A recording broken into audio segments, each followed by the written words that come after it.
जिससे पैसा लेकर आप मुल्क के खिलाफ काम करें। अब पाकिस्तान तहरीक इंसाफ का जो ये केस 2008 से 2013 के दरमियान है, इस दौरान ना तो हमने इलेक्शन का बाइकआउट किया था, ना हम इक़्तिदार में थे, और ना ही हमारे पास जो है वो मरकज़ में हुकूमत थी, ना ही उस दौरान जो है वो हमारी किसी सूबे के अंदर हुकूमत मौजूद थी। और इमरान खान साहब ने तो हमेशा पाकिस्तान की लिए बाइस फ़ख्र बने हैं, चाहे वो क्रिकेट का मैदान था, चाहे वो वेलफेयर का मैदान था, और चाहे वो सियासत का मैदान हो, कि पूरी दुनिया के अंदर उन्होंने अपना एक लोहा मनवाया है।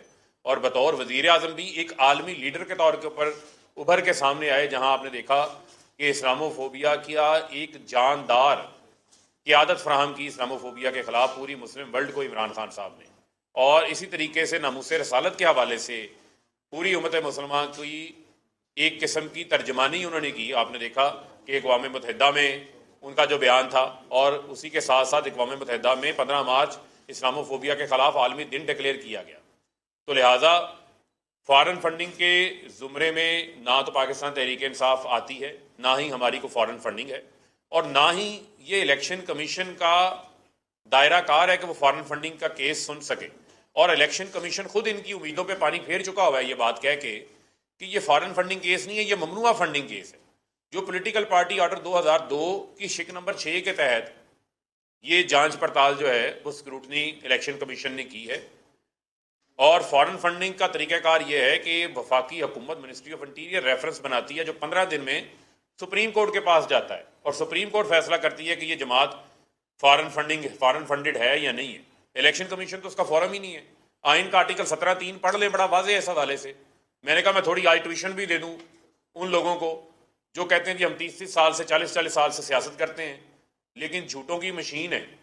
यानी एक होता है कि आप ज़बान से झूठ बोलते हैं, ये मैकेनिकल झूठ बोलते हैं, यानी इनकी ज़बान आटो के ऊपर है, झूठ बोली जाते हैं, ज़ुबान इनकी जो है वो थकती नहीं है। वो भी कोई सर पाँव तो लाओ, कोई एविडेंस तो लाओ, कोई उसका बैकग्राउंड तो आपके पास होना चाहिए, वो आपके पास है नहीं है। और बड़ा वाज़ेह है इस हवाले से कि आज जो लोग, शायद खाकान अब्बासी मुझे नज़र आ रहे थे, अब्दुल गफूर हैदरी नज़र आ रहे थे, पीपल्स पार्टी के लोग नज़र आ रहे थे, क्या ही अच्छा होता जिनसे भी इनकी इलेक्शन कमीशन में मुलाकात हुई, अगर चीफ इलेक्शन कमिश्नर से हुई है या इलेक्शन कमीशन के सेक्रेटरी से हुई है, जिन भी जिम्मेदारान से इनकी मीटिंग हुई है, वो आज इनसे ये तो सवाल पूछते कि ये 4 साल से जो पीपल्स पार्टी ने अपना रिकॉर्ड जमा नहीं करवाया अभी तक, नून लीग ने अपना रिकॉर्ड अभी तक जमा नहीं करवाया, इनके केसेस की भी जो है वो स्क्रूटनी हो रही है, और पीटीआई की तो स्क्रूटनी भी मुकम्मल हो जाती है, और इलेक्शन कमीशन केस भी सुन लेता है, फैसला भी महफूज कर लेता है, और जितना चोरों का टोला है वो कहता है जी केस का फैसला सुनाओ, फैसला सुनाओ। तो आप अपने लिए जो है वो अनोखे लाड लें कि आपको खेलने के लिए चांद चाहिए। इलेक्शन कमीशन जो है वो पीपल्स पार्टी नून लीग वालों से लाडलो जैसा सलूक तो ना करे। कानून तो सबके लिए बराबर है।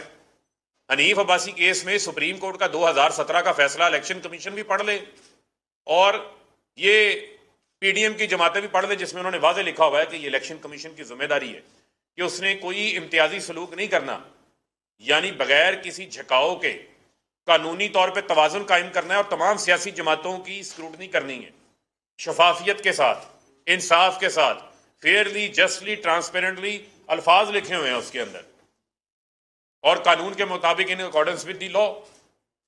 तो ये उसके मुताबिक क्या इलेक्शन कमीशन सुप्रीम कोर्ट के उस फैसले की रोशनी के मुताबिक काम कर रहा है? मैं आज ये बात कह सकता हूं कि नहीं कर रहा। और पीपल्स पार्टी और नून लीग के केसेस जो है उनको पीछे डाला हुआ है। अभी तक 2 महीने से स्क्रूटनी कमेटी अपनी स्क्रूटनी की हेयरिंग मुकम्मल कर चुकी है, लेकिन इलेक्शन कमीशन के सामने पीपल्स पार्टी नून लीग की रिपोर्ट सामने नहीं आ रही। तो आज चीफ इलेक्शन कमिश्नर इन जमातों के जो रहनुमा, जो अकबर एस बाबर, जो पहले पीछे से बैकिंग करके इजी लोड देते थे, आज फ्रंट के ऊपर खुल के भी सामने आ गए हैं। तो ये आज तफसीलात दे देते उसकी अपनी। 36 करोड़ रुपए का पीपल्स पार्टी का जराए नहीं मिल रहे फंडिंग के, 64 करोड़ रुपए के नून लीग के नहीं मिल रहे। 12 अकाउंट स्टेट बैंक की रिपोर्ट है जो इलेक्शन कमीशन के सामने आई, स्क्रूटनी कमेटी ने हमें वो खुद रिपोर्ट दिखाई है। उसमें 12 अकाउंट्स ऐसे हैं जो नून लीग ने छुपाए हुए हैं। 12 अकाउंट्स नून लीग ने इलेक्शन कमीशन से छुपाए हुए हैं। ये जरा सुन लें, नोट कर लें। जो स्टेट बैंक का डाटा रिकॉर्ड आया, जो हमारे सामने रखा गया, हमारे फाइनेंशियल एक्सपर्ट्स ने, इलेक्शन कमीशन के हुक्म के मुताबिक हमारे फाइनेंशियल एक्सपर्ट्स को एक्सेस दी गई। हमने उसकी पुरजल की, उसमें मालूम पड़ा 12 अकाउंट्स मुस्लिम लीग नून ने इलेक्शन कमीशन के सालाना गोशवारों से छुपाए हुए हैं। पीपल्स पार्टी ने भी इसी तरह 11 अकाउंट्स छुपाए हुए हैं। 36 करोड़ रुपए का पीपल्स पार्टी का हिसाब नहीं मिल रहा कि ये पैसे देने वाले लोग कौन से हैं, उनके नाम नहीं पता, उनके जराए नहीं पता। हो सकता है कि कोई पैसा स्विस बैंकों से आया हो सकता है कि ये भी नून लीग के अकाउंट्स में भी कोई कतरी खाता आ गया हो, कोई कतरी पैसे आ गए हो, क्योंकि इनकी तारीख है। बेनज़ीर शहीद अपनी किताब में ये बता चुकी हैं कि नवाज शरीफ उसामा बिन लादन से पैसे लेकर उन्होंने नो कॉन्फिडेंस लेकर आए थे, बेनज़ीर की हुकूमत गिराने की कोशिश की थी। ये फजलुर रहमान के भी नुमाइंदे आज मौजूद थे। इलेक्शन कमीशन ये जसारत करता, ये सवाल पूछता कि ये JUI के पार्टी अकाउंट्स का तो बिल्कुल खून खाता है, कोई अकाउंट है ही नहीं है कि आपके अखराजात कहाँ से पूरे होते हैं, ये पार्टी इलेक्शन कैंपेन कहाँ से करती है, ये कहाँ से आपके मदारिस जो हैं वो चल रहे हैं, ये कहाँ से आपकी सियासी फंडिंग कैंपेनें चल रही हैं। ये इतनी बड़ी ज़बान तो आपकी चलती है, बातें आप बड़ी बड़ी करते हैं, हिसाब आपके पास मौजूद नहीं है।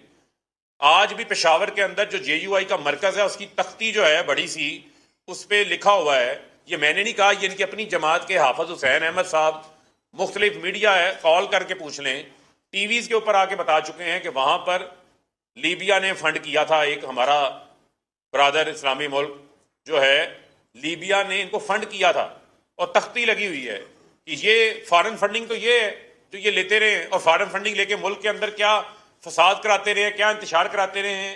ये कहाँ से इमरान खान जो मुंतखब वज़ीर आज़म थे उनके खिलाफ लॉन्ग मार्चेस करता रहा, ये फजलुर रहमान इसके पास पैसा कहाँ से आता रहा है, ये इलेक्शन कमीशन पूछे इनसे। और आप कहते हैं जी PTA केस का फैसला सुनाएं, लेकिन पीपल्स पार्टी नून लीग का भी JUI के केसेस का भी फैसला एक साथ सुनाएं। यही कानून का तकाजा है, यही कानून कहता है। कल से एक इन्होंने नई कहानी शुरू की है जी, अबराज आरिफ नकवी। 2012-13 में आरिफ नकवी के ऊपर बैरून मुल्क किसी किस्म की ना कोई तहकीकात चल रही थी, ना कोई उनके खिलाफ कोई रेफरेंस था। आरिफ नकवी जो है वो एक ओवरसीज पाकिस्तानी है जिस तरह बाकी पाकिस्तानी है। वेंचर कैपिटल का उनका काम था, इक्विटी का, एक कामयाब बिजनेसमैन बैरून मुल्क जाकर बने। आज फाइनेंशियल टाइम्स के अंदर एक इन्होंने स्टोरी करवाई है, उसके अंदर उसमें यह भी लिखा हुआ है कि 20 मिलियन पाउंड आरिफ नकवी ने शहबाज शरीफ और नवाज शरीफ को के इलेक्ट्रिक कंपनी के अपनी सेटलमेंट करने के लिए जो शेयर्स ट्रांसफ़र करके जाना चाहता था किसी और कंपनी के नाम जो उसने अपनी इन्वेस्टमेंट की थी, वो इन्वेस्टमेंट आगे सेल कर रहा था। वो 20 मिलियन पाउंड जो है वो नवाज शरीफ और शहबाज शरीफ को रिश्वत के तौर पे दिए हैं। ये फाइनेंशियल टाइम्स की व्हाट्सएप सहाफ़ी बड़ी रिपोर्टें जो है वो ट्वीट कर रहे हैं। वो पैसा जो वोल्टन क्रिकेट क्लब से आया है वो तो PTI के UPL के बैंक अकाउंट में आया है, वो डिक्लेयर्ड है। पैसा बैंकिंग चैनल से आया, डिक्लेयर्ड है, इलेक्शन कमीशन के गोशवारों में मौजूद है। उसमें कोई चीज़ छुपाने वाली नहीं थी। वो बैरून मुल्क क्रिकेट मैच हुआ इंग्लैंड के अंदर, एक दुबई के अंदर पॉलिटिकल फंड रेजर हुआ, वो पैसा आरिफ नकवी ने वहाँ पाकिस्तानियों से इकट्ठा करके अपने वोल्टन क्रिकेट क्लब से पाकिस्तान भेज दिया। पाकिस्तान में PTI के UPL के बैंक अकाउंट में आया और वो डिक्लेयर्ड अकाउंट है इलेक्शन कमीशन में भी, और वो पैसा भी डिक्लेयर्ड है और कहाँ खर्च हुआ उसका ऑडिट का एक एक हिसाब मौजूद है। लेकिन ये जो 20 मिलियन पाउंड की रिश्वत नवाज शरीफ और शहबाज शरीफ को मिली है, जो आज फाइनेंशियल टाइम्स में आया, ये व्हाट्सएप सहाफ़ी जो नून लीग के व्हाट्सएप के ऊपर ट्वीटें कर रहे हैं, ये ज़रा ये भी जसारत करें कि पूछें इनसे कि ये 20 मिलियन पाउंड के इलेक्ट्रिक के आरिफ नकवी से कहाँ से लिया था। 2017 में उसी फाइनेंशियल टाइम्स की रिपोर्ट में आज लिखा हुआ है कि डेवस के अंदर जो है वो डेवस में स्विट्जरलैंड के अंदर वहाँ पर एक डिनर भी होस्ट किया गया नवाज शरीफ के एजाज़ में अबराज आरिफ नकवी की जानिब से, जो फाइनेंशियल टाइम्स की रिपोर्ट के अंदर लिखा हुआ है। तो उसके ऊपर भी कोई जवाब दे दें। और इतने यानी झूठ बोलते हैं कि शायद खाकान अब्बासी ये कह रहा था। लाइक करें और बेल दबाएं ताकि कोई खबर रह न जाए।